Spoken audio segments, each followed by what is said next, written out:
Hey everyone, it is Pastor Marcus, and I want to welcome you back to the Story Church podcast. Unfortunately, I don't have Mario with me today. He's on his way back to Utah from Andrews University, but I do have somebody else with me that I'm super excited about. If you guys don't know him, his name is Alan Martin. He is a pastor of a church in Texas that we're going to spend a lot of time talking about. But before I even get to that, Alan, welcome so much to the podcast. What do you spend maybe the next few minutes telling us about the legend of Alan Martin? Oh my goodness, that is such a horrendous intro, bro. Everybody loves it, bro. Legend is like, whose blacklist am I not on? So no, yeah. Greetings from the Republic of Texas. So glad to be on this podcast. Finally, have a chance to talk with you and talk about stuff that I really love to talk about here. I've been actually here in North Central Texas for about a decade and a half. So it's been a really great ride. Our mother church is the Arlington Seventh-day Adventist Church, and I serve as the teaching pastor for our young adult ministry, which when it first started about 20 years ago, was called Younger Generation Church. So at that time, they're trying to cull out space for emerging adults to have a place where they can contextualize worship in a language that is relevant to them. And obviously, since that time, well, maybe there are still some places that are experiencing the worship wars, but we continue to look for ways by which to equip and empower that next generation of young adults, especially focusing in on the deepening of their devotion to Jesus. So super glad to be with you. My wife and I live here in Texas, North Central Texas. So if y'all are around or you're Dallas Cowboy fans, come on by. My daughter's in the CRNA program at Loma Linda University. I was married happily for about a year now there in the Inland Empire. So we're really glad to be with you, Marcus. That's awesome, man. That's all. And I just want to mention, just by way of passing, I'm a New York Jets fan. So, just got to throw that in there. I don't think we've won a Super Bowl since Super Bowl II, but that doesn't count. That doesn't matter. Let's move on. Bless you. You're a man of faith. So that's good. That's it, bro. That's it. Got to hang in there, man. You got to hang in there. So Alan, tell me, because like youth ministry is a huge part of your ministry and your message.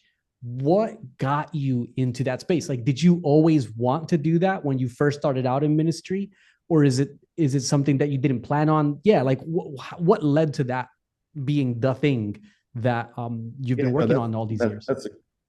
That's a really great question, Marcus. Early on, I had the benefit, and I think that sometimes in this day and age, we kind of overlook the small church experience. So I was brought up in a small church in North Central Florida. We lived about 45 minutes from Camp Calaqua, which was our summer camp there in Florida. And I remember at those very, very early stages being asked and invited to be involved with church leadership in my local church. But I think the place that really caught my imagination was Summer Camp Ministries.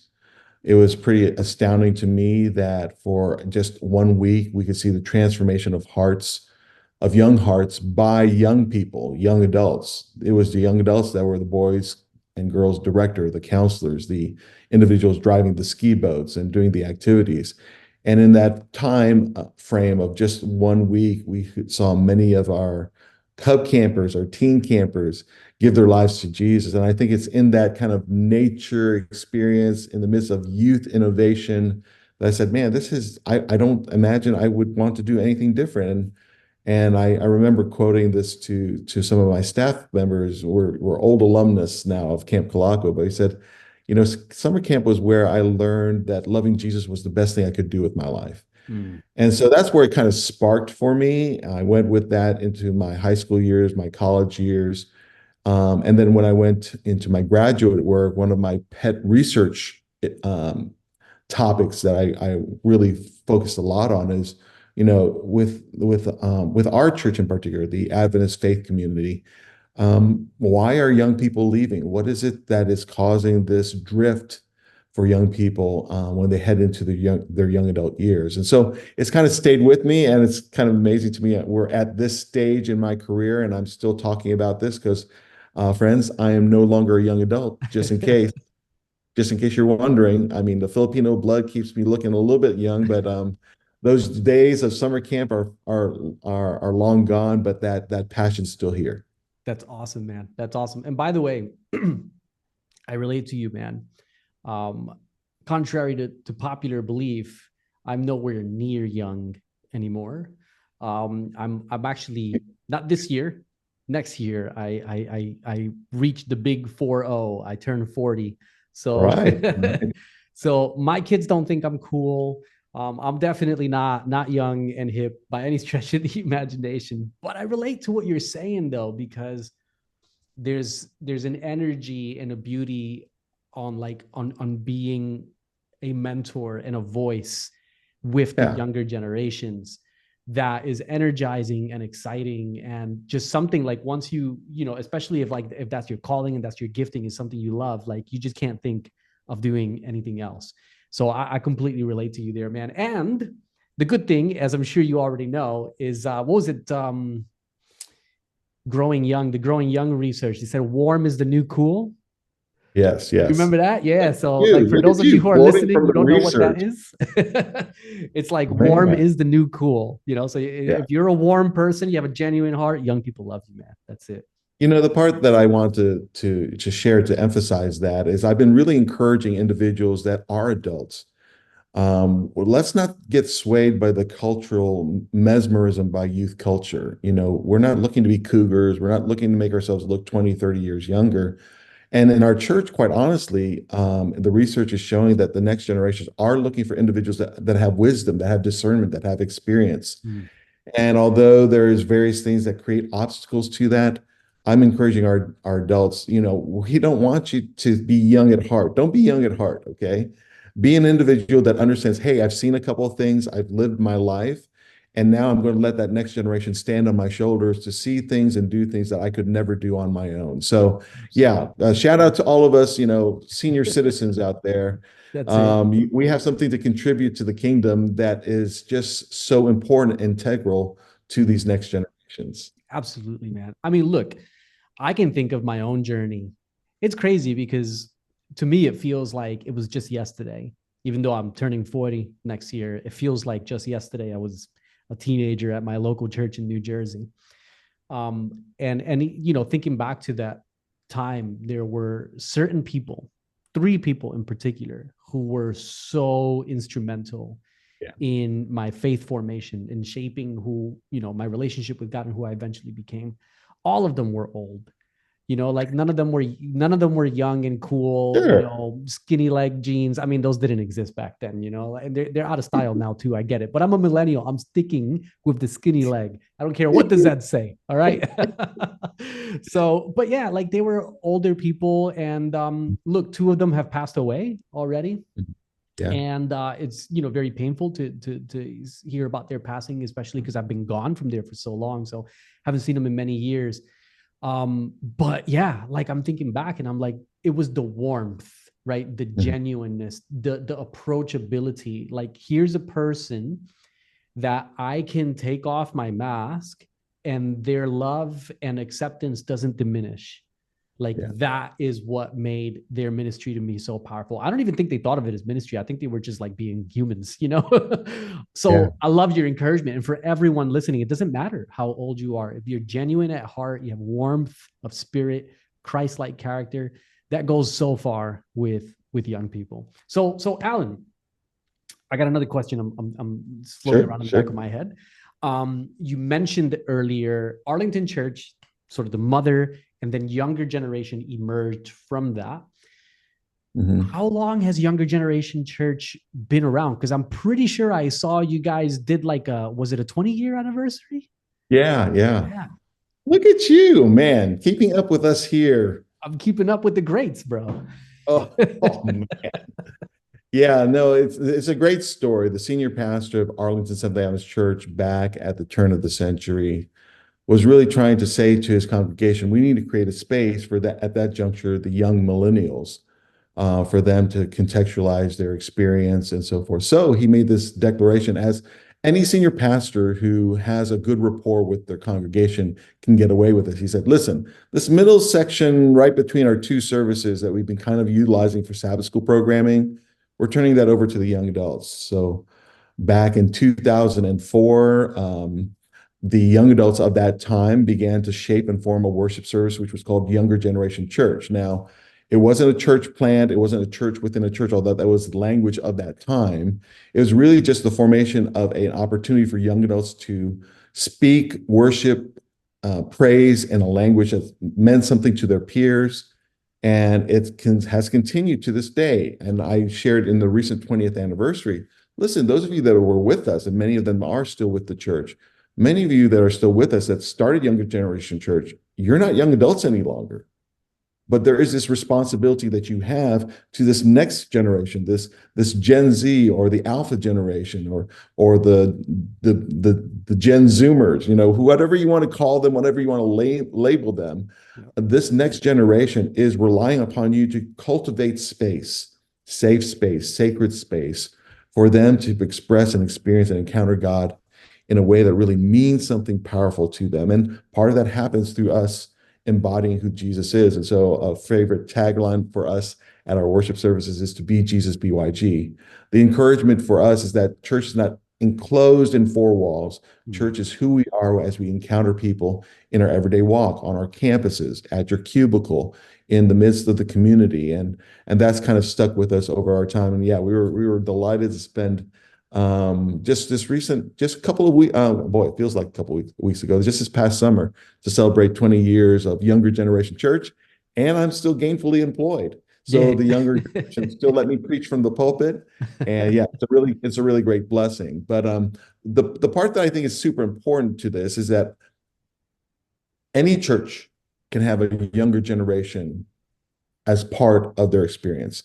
And so you mentioned the Growing Young materials, fantastic research. In fact, I would say right now, Marcus, the largest cohort of individuals that have utilized the Growing Young assessment is now Seventh-day Adventists.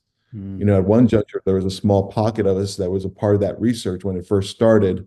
So, those of you that are kind of research geeks and so forth, that want to take a look at how the 5 commitments of Growing Young are impacting the Adventist church, there's a rich data pool now for you to take a look at how the 5 commitments, including, warm is the new cool, the idea of warm community, the idea of being the best neighbor, the idea of being able to do community service and that type of thing, the idea of emphasizing families and young people everywhere. These are very basic things. When you said warmth, it's like, that should be no duh. Yeah. Everyone in the church should understand, if I'm warm and friendly and welcoming, people will come to my church. It's just an interesting thing that if people make that a cultural thing, not just something that they do on evangelistic series or special weekends, but they make it part of their culture, that people will be naturally drawn to that congregation. And you will see young families and young people show up. Yeah, that's it, man. You just reminded me of something I've shared on the podcast before, but I'll say it again. So my partner, Candace, she didn't grow up in church. She grew up fairly secular. Only really started sort of getting her toes wet with church when she was about 19 years old, probably around 17. She was sort of connecting with a youth group, but nothing serious, nothing serious. And then she left. She was like, I'm going to go do my own thing. Not for me. And so ever since we've met and, she's been sort of on a sort of, what's the word I'm looking for? A reconnecting journey with Jesus and reconnecting with church and trying to figure the whole thing out. It's never been easy for her because it's never been natural. She just didn't grow up with this stuff. It's amazing to me how many things those of us who have grown up within this context put up with that your average person is like, no, like I would never, but there's one thing that has always baffled her, because one of the things that I love doing is training missional communities and missional groups on how to build authentic relationships with others. And one day she kind of looked at my training. I had this really nice, like codified chart on like how to connect with people and all this stuff. And she looked at it and she was like, but why do you need to do that? Like, isn't that just called being human? Like, why do you have to have a chart? She just couldn't understand it. And I had to think for a moment and just kind of like painfully say to her, I think the reason we have to do this is because for some reason, the more religious you are, you tend to just be worse at being human, and so you kind of have to recodify what it means. Like you said, like warm, why is that news to anyone?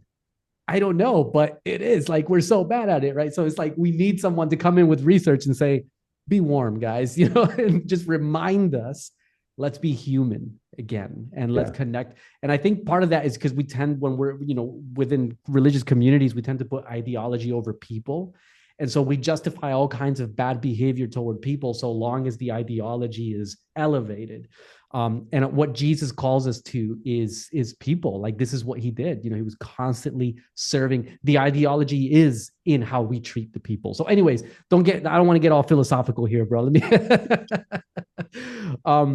But here's the thing that I was really curious about. So, you guys have been on this journey for all these years, and for me, the thing that I'm really curious about, because I look at younger generation church from the outside in, right? I've never been there. I've never been to a service. I've never visited. I've never met you in person. I've just seen this online. And I'm like, man, we know the stats of youth retention outside the Adventist church and inside are really bad. Sure. But when you look at a church like younger generation, you're like, so what's going on here that's different? Because from what I can see, your young people are engaged. Your young people are on fire. Your young people are passionate. I'm seeing them preaching. I'm seeing them leading. I'm seeing them do all this incredible stuff. There's an energy, that I can capture even from the other side of the planet. And so this is what prompted me to say, I really want to have this conversation with Alan, because I'm curious, like, what would you say are the main things that younger generation church is doing perhaps differently that has created a whole different experience for your youth that is absent in most of our churches? Hopefully that question made sense. It was a little long-winded, but. Oh, no, it makes sense. And I don't think again, it's not rocket science, but it is something that has to be perpetuated within the culture. And I love the comments you made in regards to your friend Candace, is that part of the challenge for us is that religiosity is not attractive to anyone. It's not attractive to anyone. And so the part where we're relational as opposed to religion-based is really the powerful element. And that's where kind of like one of the core commitments of Growing Young is taking Jesus' message seriously, is that this relational texture isn't curated within religiosity. And it's human nature. So human nature is that when I get together and I see people that I know, I kind of congregate with those people, right? But the idea of Jesus's ministry was look beyond, look for the other. And so in this very simple way to which, I don't know if it's even, I can even say this. I mean, Starbucks or here in the South, Chick-fil-A. They don't even know you, but they made a practice to say, hey, how you doing? And then if they get to know you, they call you by name. That simple gesture makes me want to go to that Starbucks again. Yeah. If I can say I go to Starbucks, it's this idea that I'm going somewhere that people kind of know me. It feels familiar because I'm familiar to them. So to answer your question here, and it's something that we still fight with in our own context at Arlington Church, we get together with people and we make friends. And it's easy enough when we congregate with our friends to stay in those little silos, to enjoy that sweet fellowship. And right next to you on your left or on your right is probably someone that may be their first time, or maybe they're a grad student, they've moved to the area. It's very easy for them to come to your congregation, your local church, even to your campus, and not feel welcomed, to feel a little bit alienated or feel like an outsider. And so there's no... I oftentimes try and share with my members, because we have a lot of our members that are online and so forth. There's no magic mojo here. It's just the understanding that we want to make sure that we are aware that there are people at various spots in their spiritual journey, much like your friend. They're trying to figure it out. And during the young adult years, the most recent research put out by Fuller Youth Institute in regards to where they say this is an aha moment for us in regards to young adult ministry, is that transitions are a very difficult but very opportunistic time in the lives of, in particular, young adults. Okay, when I talk about young adults, let's just say, for just the sake of just a rough gauge, 20 somethings. during those years is some significant transitions that is filled with elements that can be anxiety provoking, stressful, but it's in those transitions that we begin to form and we change and we morph. And in religious language, it's the transformational phase in regards to our lives. So if I was to encapsulate what we're trying to do in younger generation church, we're trying to remind our local church, our congregation, our members, that millennials don't stay young. Millennials, I just reminded folks on social media, hey, friends, just in case you're saying millennials and that's your code word for young people, most of them are in their mid 40s and they're having children. So, Almost there. just using those demographic titles at times creates labeling that can be pejorative. So just understand behind the millennials is this next generation that is coming up with their own language, much like every other generation does, right? Their own style. And if we're not cognizant of that, we will treat 40-year-olds like they're our young people, because the church typically is of an older generation, is older. The most of your congregants in the Adventist context in your congregations are 50s, 60 somethings, and because we're blue zone people, we're living into our 70s, right? You think of Marcus as a young person. He ain't no young person anymore. There are adults that are handling multi-million-dollar portfolios for Fortune 500 companies, and you're treating them like Marcus Jr., and you won't give him a key to the gymnasium because he ain't shown that he's responsible because he's not there. Well, he's on the other side of the world. Don't know why you're not treating him well. So the idea here is that part of what we're trying to remind our congregation is we all are better together. So we're in the midst of a series right now called Better Together. The idea is younger generations need the older generations. And as we've seen in the literature in regards to reverse mentoring, older generations need the younger generations. Every significant social revolution in the world was not started by older generations. It was started by some students standing in front of a tank in Tiananmen Square. It started by a social revolution in regards to people saying that they need to protest this injustice or that type of thing. That fervor typically comes from that next generation. So here with my church, and thank you so much. I want to just say thank you, Marcus, because you're on the other side. I don't know what time 10:15 Central comes on you, or you just it's 10:30. It's all good, bro. I don't sleep. It's all good. We have to call out space where it's not just the people that we know can do well on stage participating in church, but every single generation having a place where they are using their gifts, their skills, and their voice to speak loudly and proudly about the gospel of Jesus. Yeah, that's it, man. And there's two things that you've said that have really stood out to me, because, well, I'll mention where I'm headed here, and then I'll come back to these two things that have really stood out to me. So one of the key areas that I'm headed here is I recognize that in my ministry, I'm in a space where most of what I do now is missional networks and missional communities, as opposed to conventional churches. But I also recognize, and it's another reason why I wanted to have you on the podcast, that not everyone is at a point where that's even a realistic possibility. And so we have to think, okay, so all of the people listening and tuning in who are part of conventional churches, what can they do to start creating this healthy environment, right? And it's really fundamentally about creating an ecosystem within our movement where these different models are working together and co-creating to build the kingdom. And so with that said, like, one of the things I'm looking for is like, okay, so what could the youth leader or the youth elder who's listening, or the young pastor who's part of a congregation, conventional church somewhere, wherever they might be, Australia, Canada, the UK, the US, what are some things they can start doing to really nurture that space for young people? And so one of the things that you mentioned earlier, and so I want to poke on this, I want you to like maybe expand on it a little bit. You mentioned where you were talking to the young people who started Younger Generation, that in your conversation with them, you said, we have to create the space for the new ones coming up now. That create space thing is so powerful. Can you talk to us a little bit more? What does that mean? What does it look like? How can because that's something any church can do, right? Like you don't need a big budget for that. What is it? How can we do it? Yeah, no, that is a profoundly difficult situation. So when we create space, let's just go ahead and get into the bare bones of that.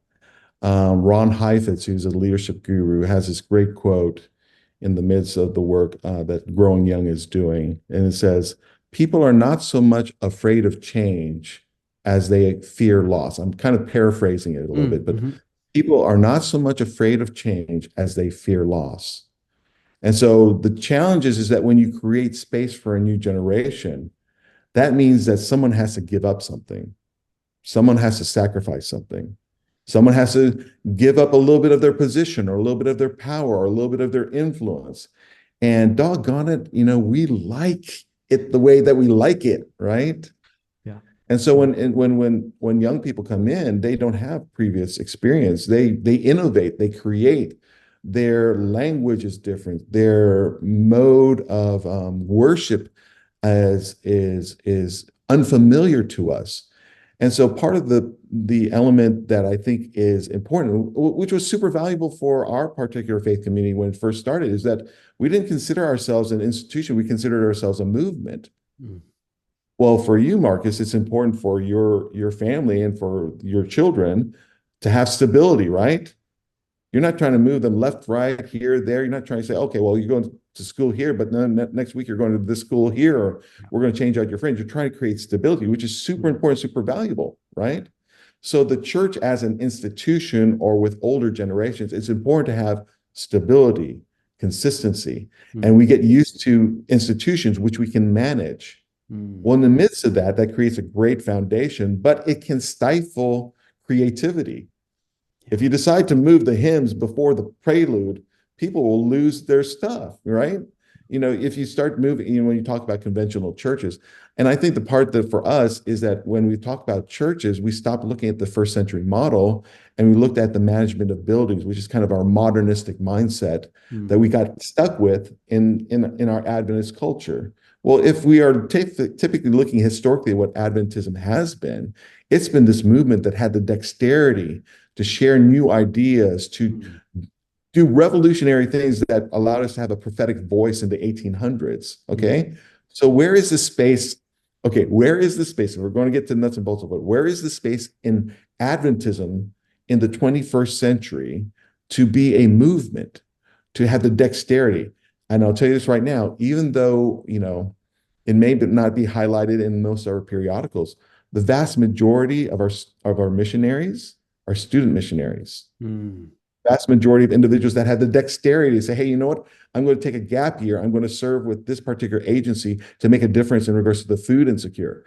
That's not going to be your 40-year-old or your 50-year-old or the person that's trying to pay their mortgage. That's going to be that young adult that has the vision and the passion and the ability to stay in a youth hostel, right? Yeah. So the part that I think is really key to this idea here is that we need each other. Joe Blow said, hey, I'm going to take a gap year. I'm going to do literacy programs in the UK. I know I'm from Idaho, but I don't know how I'm going to do it. He's going to need a quote unquote, a conventional church or a church that is a spiritual body that has individuals that have financial stability to help him, to sponsor him, to make sure that he's okay and someone's taking care of his cat, right, while he's away, right? Yeah. he's going to need those people. Yeah. And so when we begin to understand that we're better together, that we need each other, then as a spiritual body, we're no longer saying, much like you hear all throughout the Pauline writings, it's neither Greek nor Jew. Well, it's neither boomers or Gen Xers or Gen Zers or alphas. It's all of us needing to each other in order to further and advance the kingdom. So the part that I think is really, and I know that we're talking kind of philosophical here, if you're an older generation, friend, I'm not expecting you to be at 2 o'clock in the morning out with the young people eating at the local pancake shop. Okay.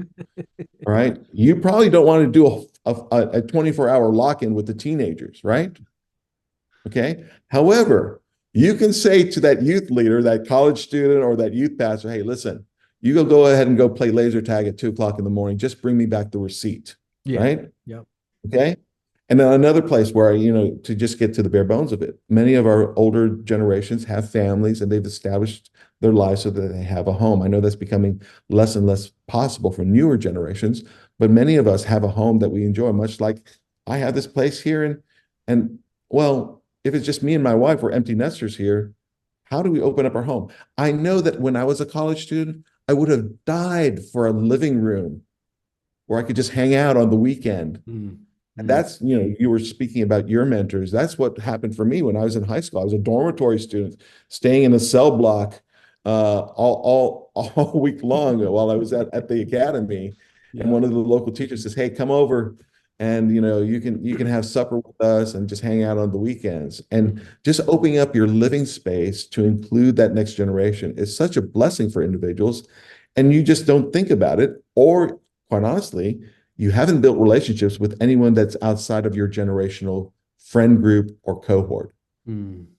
Just saying hello to that teenager or that college student, that young professional, that young married couple. It's just having the ability to just cross over and bridge just a little bit to create that on-ramp, and a relationship, much like what has impacted me and impacted you, Marcus, can happen for every generation, not just the younger generation, but also older generations as well. That's it, man. Isn't it amazing? How do I put this? It's mind-blowing that it's always so simple. Like the impact of, like you mentioned, being in academy and like, hey, crashing in someone's living room, like the impact of that. I'll give you an example. When I graduated high school, I joined the Army and I got stationed in Hawaii. Not a bad place to be. Schofield Barracks, Hawaii. And one of the first things I did when I got to the island was I was trying to find the local Adventist church. I found some really good churches, but then eventually I ran into this pastor who I'll never forget. In fact, he might even listen to this episode. I'm sure he will. So big shout out, Pastor John Clark. John it's not like he's not with us anymore. He is just an amazing human being, and his wife, Gayleen, just amazing people, amazing human beings, beautiful human beings. And one of the things that they did every weekend was they would have a gathering at their house on Friday nights. It was called Taco Friday. We would turn up and eat tacos, and you just had all of these young people in their house till like 4 a.m. And we'd pass out on the floor. They had all these little, mats that you could just pull out and sleep on. We'd pass out on the floor. And then the next day we'd still go to the church gathering as well. And the crazy thing about it, when I think about it, is the impact of that has been significantly higher, and at least in my own experience, than any event that cost hundreds of thousands of dollars to put together. The impact of just, here's my home, make yourself at home. Let's do life in community together. So simple, man. So incredibly simple, but so powerful. And I feel like, and I've been in lots of meetings, where pastors are talking about like youth retention and youth issues. And for some reason, all these complicated solutions always come up, and things that cost lots of money. And I'm not against them. I always say on my podcast, I'm not a traditionalist. I'm not a conservative.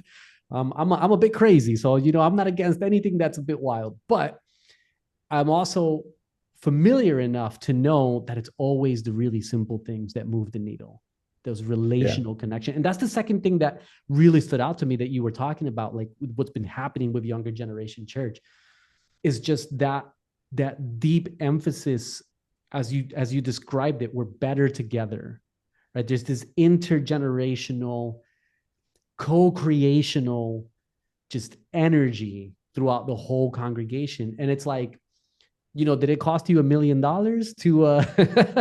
to purchase? We're gonna purchase and download, intergenerational community. It's so simple, isn't it? Like, it's just such a human thing. Yeah, I love what you're reflecting on there. And I definitely don't want people to say, well, man, I feel so bad because it's been so simple. it really is. Not only is it simple, but part of the real challenge for us as believers is that it requires intention. Okay. Let's go. So the Yeah. part is that it's a dime a dozen or there's stories of, oh, Pastor so and so, or pastor and his family, or pastor and his wife are so incredible. We've so professionalized the Mm, ministry mm, that we rely on the youth pastor, as some of the researchers call it, to be the professional babysitter of mm, our children. So we've siloed them off, and somehow in that magical hour on that weekend event, they're going to find Jesus. And I really think that we're coming back to the understanding of the admonitions of the first century church, the teachings of Jesus, is that we are all called to be his ambassadors. We are all called to be ministers of reconciliation. Now, don't get me wrong. I think we need professional pastors and ministers. And I love what you're doing here in regards to a missional mindset, but that missional mindset has to be indigenous and organic to each of our hearts where Jesus resides. yeah. So the people that will hang out in my living room won't be the same people that want to hang out at a coffee shop, and aren't the same people that are night owls that want to play whatever game they're playing now till umpteen hour in the morning.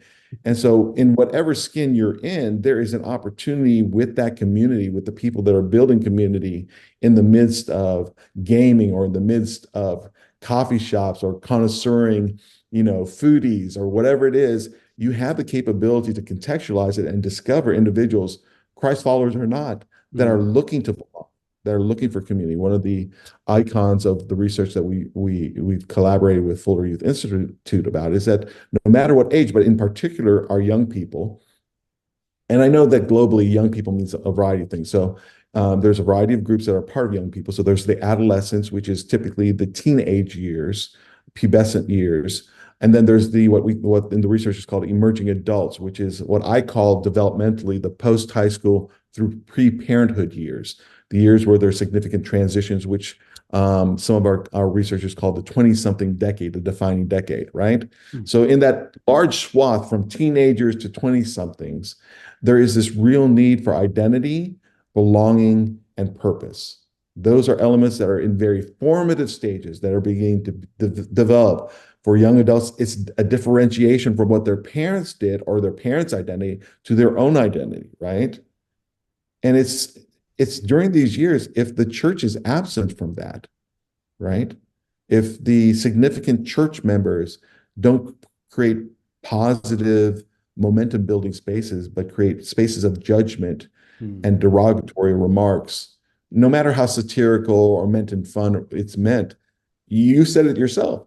The positive experiences you had as a teenager still stick with you to this day. You remember those people's names, right? mm, Dr. Roger Dudley's research showed the inverse is also true.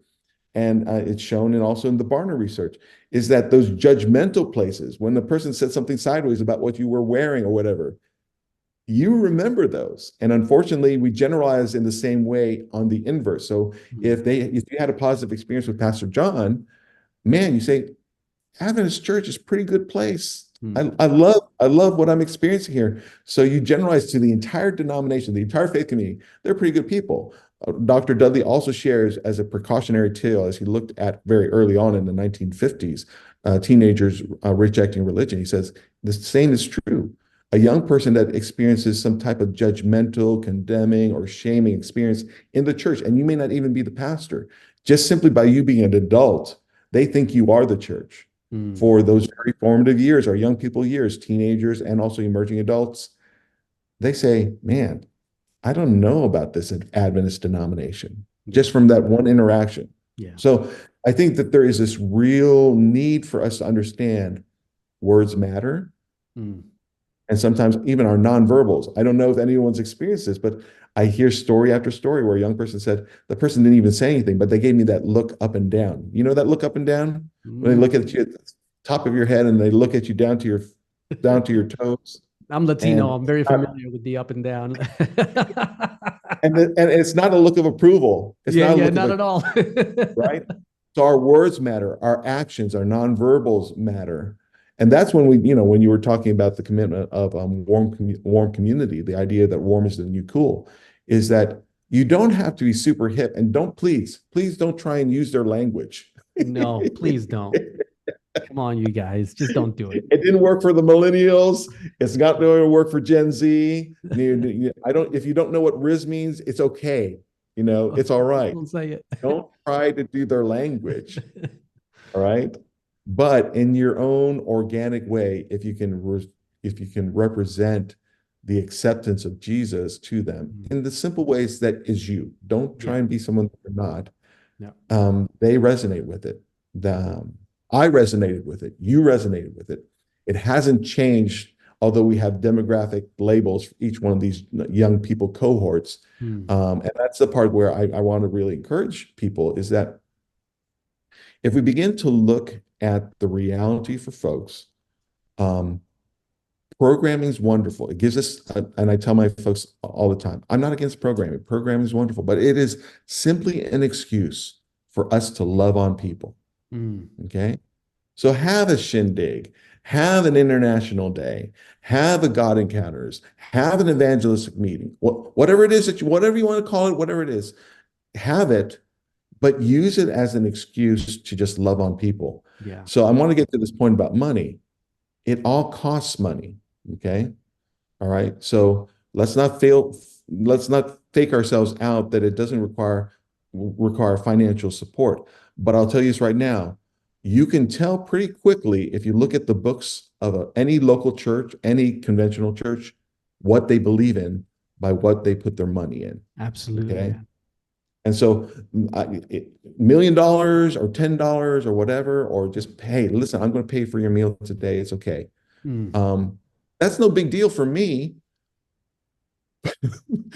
But for a 20-something whose appetite and body makeup allows him to consume calories by the millisecond, that is profound. Yeah. So again, I think that one of the things that I want to break out of the myths that, hey, if we have a super snazzy program, or if we have special lighting, or if we have thousands of young people gathering together, then we really have a ministry. Quite honestly, and it was the experience for me, the smaller church has the advantage because it's possible for that local small church, for every single member to know Marcus by name. If I have 500 members in my church, 2,500 members in my church, if I'm a part of a quote unquote mega church, no one's going to know my name. Okay? And so I want to make sure that we understand, yes, make the investments, but for some of us, it's just from weekend to weekend. Okay, I really need to remember Chelsea's name. I can't call her Sydney. I have to call her Chelsea, right? That's it. It's just making an intentional endeavor to create those relational connections. Yeah, absolutely. And I want to point out something as well, because you talked about the importance of being intentional and how that one interaction can really make a big difference. Now, I've had people say, hey, that puts a lot of pressure, makes me kind of worried that I might mess it up. And I don't know how you would respond to that, but this is how I've responded to it from my own experience, having been a young person not too long ago, but also just from the lots of conversations I've had with lots of young people in church. And this is true not only of young people, I found that is very true of secular seekers as well. No one is asking Christians to be perfect or else. It's not a lack of perfection that people often complain about. It's a lack of basic decency, So like just basic decency that doesn't cost a dime. And in that sense, when you think about it, you don't have to be the perfect human being for your young people to say, oh, that person is a good Christian.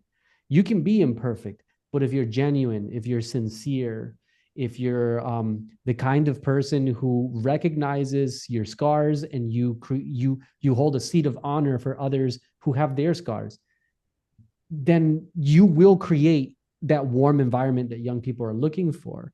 Where we mess up is precisely in areas of basic decency. Here's a young person, who, I don't know, maybe they did something I disagreed with, and I just come down on them and I judge them and I criticize them. I've never invited them to my house. I've never shared a meal with them, but yeah, I'm going to come down on them. it's like that's the sort of stuff, and it's not a huge thing to say don't do that. You know what I mean? Like we're not asking for you to become Mother Teresa here. You know, it's just like very very simple, very simple, just welcoming environment, safe environment. And I recognize that sometimes people struggle to create those safe environments for many reasons. Sometimes people have their own scars and unprocessed traumas and wounds that make it difficult for them to do so. But even then, just being willing to own up to that and go on those healing journeys will have more impact in the life of a young person and their spirituality than you getting everything right all the time. That's how I would generally sort of interact with that question. I don't know if you have other wisdom to add to that, but it's not about being perfect. It's just, a down-to-earth person. I mean, no, so let's be real about that, Marcus. Are we at the stage now where we're willing to give up on perfectionism? Oh man, dude, you just So here's the part.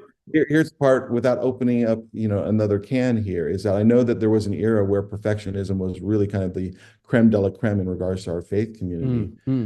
But I love the Bible because it's filled with just this gritty texture of human people and the reality of where they're coming from and so forth. And my own experience being the firstborn son of an Asian immigrant family, and all the yeses and nos and yes ma'ams and no ma'ams and the perfectionism of a previous generation, I see that as being the Achilles heel of the religious leaders of whatever Old Testament, New Testament, this idea of superiority, this divide that we create, this disparity between the official clergy and the laity. These are all ways by which we separate people, which is contrary to this togetherness that God is calling for in regards to the scripture. So my response to your very, very powerful segue here is this idea that, we have a lot of work to do.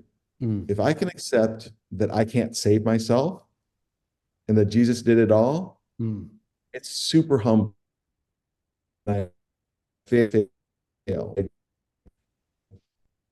Okay. I think they're spectacular, and in the realm of eternity, they're probably very minuscule. But Jesus celebrates those moments with me as well. So we don't, if you're a good parent, I don't know, how old is your youngest right now? 12. 12 years old. Okay, so 12 years old. Soon, I don't know what happens in regards to training to draw. Get it first, and that's sure, right? You would hope that there would be a capability for you to say, okay, all right, let's try this or that type of thing. Same thing with a toddler.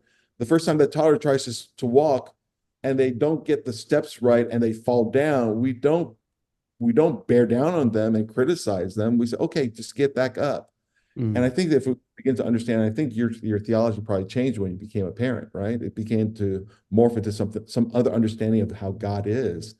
I think that if we begin to say, hey, there's this cliche that we use in clinical work that says, no matter who the person is, no matter how bad you think they're doing or how many failures they have, if you have this mindset, they're doing the best that they can, it can allow us to have a lot more grace for individuals. And then one more concept that I think is in the political literature, this idea that because we're part of the movement of Jesus Christ, there is this religious political term that's used in civil discourse called convicted civility. It's this idea that even if you treat me badly, I have a certain level of kindness, compassion, and respect that I will give you, even if you are not giving it back to me. It's based on a value. It's based on a character virtue, right? Yeah. And I don't know if you've been watching what's been happening here in the United States, but we're in the midst of another political cycle, right? Where in the cultural milieu do we see individuals rising to a point of convicted civility with one another? So we treat them with kindness, compassion, and grace, even if they're not in that same space with us. That's where we can really be, really be, if we can even use this term, we can really be a remnant people. Where Mm, is love being expressed in real time mm, in a world that finds more social hits by um, retorts and slapbacks and cutting people down and bullying on the digital landscape? mm. Who are the people that are still remain that believe in this ethos of love? Yeah. And so I think we can be very human, and part of that humanity is also asking for forgiveness when we fail. Mm, I think that we can be very human and understand, hey, you know what? It doesn't impress younger people when I have everything perfect. It only creates distance. yeah. And so part of the way by which we create on-ramps into the church is to say, listen, we're a ragtag bunch of believers in Jesus. We don't get along very well and we mess up a lot. But hey, you're welcome to join us if you want to, which Mm, is a very different ethos from this. Hey, listen, that whole thing you got going on there, it's not, you can't come into church until you change that, or mm, until you mm. change all of your behaviors, or until you get all things right. Yeah. So yeah, I love what you're saying there. And I think that part of, this whole idea of youth retention, um, during the adolescent years, going into the emerging adulthood years, we want them to differentiate. Mm, This is a very gross illustration, and then I'll let you get back to whatever question you have here. There's nothing beautiful or romantic or wonderful about a 25-year-old still breastfeeding from his mom, mm, right? So as far as developmental psychology is concerned, during the adolescent years, moving fully into the emerging adulthood years, we want young adults to differentiate. We want them to become their own person. We don't want them to go to church because their parents went to church. We want them to have faith development that says, this is my faith. I grew up in this household. I grew up as part of this faith community, but this is what it means to me. And I have now a personal communal relationship with Jesus. That happens as a differentiator, as their brains, their frontal lobe begins to say, these are things that I personally believe detached from my family of origin or detached from my home church. mm. And the thing is that as part of this stage, that's very natural, it's very normal, it's a part of developmental psychology. We want them to differentiate, to become their own person, to lead and cleave. It's going to look like rebellion to us sometimes. It's going to sound different. It's not going to be the regular thing that we've always done the way that we've always done it. And they're going to wear, I'm fortunate. I've lived long enough so that the styles of clothes that I had early on have now come back into style. They're going to try and have their own style. They're going to try and change. They're going to mimic the 50s or 50s and 50s or the 40s. But Yeah. now it's like, oh, you know what? You are what do they call it now? You are retro from the 80s. It's Yeah. like Yeah. retro from the 80s, brother, what's going on? Right. So the part that we have to understand here is that when we're dealing with young people, them differentiating really may not be rebellion. It may Mm, be the natural process of them maturing into adulthood. And we want them to be their own adults. And in order to do that, they have to create that distance and separation from us in order to say, this is what I believe. mm. And so at times, again, to that Ron Heifetz quote, it's not so much change, but loss. It's like, well, what? What are you saying? You mean a mullet's not in style anymore? What are you talking about? I've had this hairstyle for how many years? Why is that now in style or whatever? Yeah. You mean we're not the ones that are in fashion anymore? Friends, don't worry. Keep your clothes. In about 20 years, your style will come back, It'll come back, right? man. That's it, man. It's so funny because when Gen Z, sort of like their bite back to the, I was joking about the skinny jeans earlier. Their bite back was to go back to like the more loose fitting stuff, and I was like, I've been there, done that, dude. That's 90s. Like, I'm not going back. Like, we invented that. Right. That's very true, man. It's very true. But there's probably 1,000 other things we could talk about, but I think the real heart of what I'm hearing from you is that simple relational energy, intentional, simple relational energy, creating a safe space for your young people. And that involves, as you mentioned, being willing to let go, right? Um, in order, this is actually something that I learned from firsthand experience when I was in Iraq, because we had been fighting in Iraq for a long time. Things weren't going too well. And it's really interesting when you sit back and analyze it, because it's like, well, how is it that a military force that has so much power isn't making as much headway as you would think? And a big reason for that is that the war on terror wasn't a war of who had bigger muscles. It was a war of ideas. And and so the military decided we have to switch tactics here. We're never going to win a war of ideas with bigger bombs. We have to actually win people's hearts and minds. Now, here's the crazy thing about that, though. You cannot win hearts and minds without being vulnerable. It's just not possible. Do you know how uncomfortable it was for us when I was in Iraq in 2009 and the rules of engagement changed? It used to be that if a vehicle was approaching your convoy and they were 300 meters out, you could take them out because they could have a bomb strapped inside the vehicle that could take out half your convoy. At 300 meters, usually the radius of one of those bombs, you could take that vehicle out. When I got there, you couldn't do any lethal force until they were within 25 meters, which literally meant if they want to detonate right now, half the convoy is gone.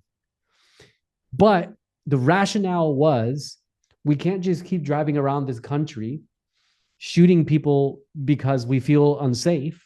We'll never win hearts and minds that way. We have to get vulnerable. That was really uncomfortable for us because, soldiers, we weren't trained to be vulnerable, man. We were trained to do the opposite.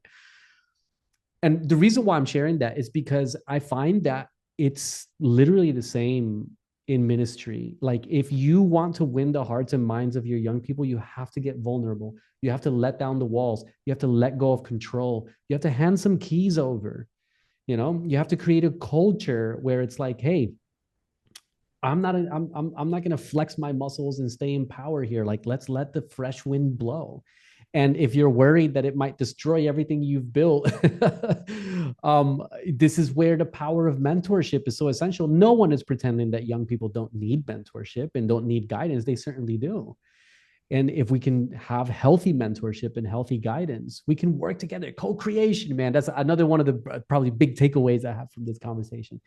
Working together, co-creating together. And in my experience, what I found is when we do this, it doesn't actually destroy anything you've built. What it does is it adds to the legacy of what you've already started.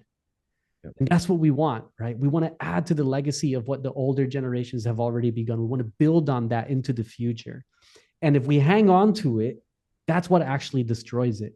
Because everyone just says, hey, keep it your way, I'm out of here. And that's the thing that we're seeing that we don't want to see anymore. So anyways, look, I'm not trying to go into a TED talk there, but just sort of processing and summarizing some of our conversation here today. It's been absolutely amazing, Alan. And I wanted to ask before we close, anyone listening to this podcast is probably thinking, this Alan Martin guy is brilliant.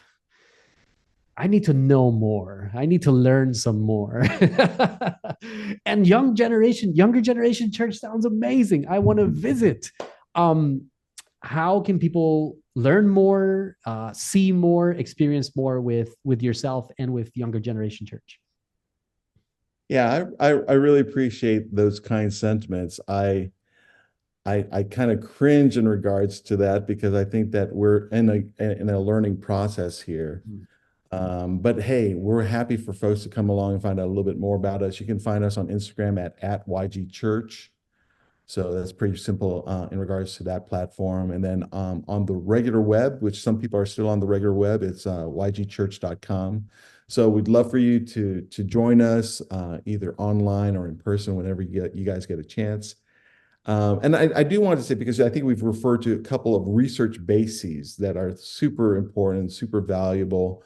And I think that that's where a lot of our learning can come from. I want to point people towards something we're doing here in our particular division called Growing Together. And I'm just wanting to make sure that I give you the right website for it. But it's found on the Instagram as Churches Growing Together. the references that you've been making to the Growing Young material, the stuff that we've contextualized to help advocate for young adults having space in local churches can be found there. And then also, I would want to just give a little bit of a shout out to the work that was done by Barna in regards to your generation. We did the Barna Millennial Research with Adventist young adults at that time. And so this idea that just simply sharing stories, a little hack in regards to that, as opposed to us going so quickly to tell our story, maybe just using these three simple words, tell me more, and allow there to be an expansion of us sharing stories and the wealth of our vulnerability. Because we always start off with our first impression story, right? Yeah. But when we say tell me more, it allows us to get to the deeper stories. And that is a great challenge for all the generations to start growing together instead of growing apart. So yeah, I'm found on Instagram at AAMPhD. Would love a direct message, and I'm happy to be of help and support. And I would share this is that anything that we've got, I'm kind of like a research hoarder. So if there's anything that we got that can be of help and support to your listeners, we just want to be that for them. And just thank you, Marcus, for having us on. Absolutely. Absolutely, Alan. And look, we're going to have a resource page along with this whole podcast series. So we'll put all the links there. And yeah, if you've got any research that would be really beneficial to listeners, we can link all that there. So you and I can chat about that afterwards. But guys, make sure you check these guys out on Instagram, on Facebook, on the web. Incredible material there. Even if you just want to go and visit and just experience and take back what you experienced to your local church, I think you're not going to regret that and what you learn. So Alan, thank you again. It's been an absolute blast. And until the next time, guys, catch you later.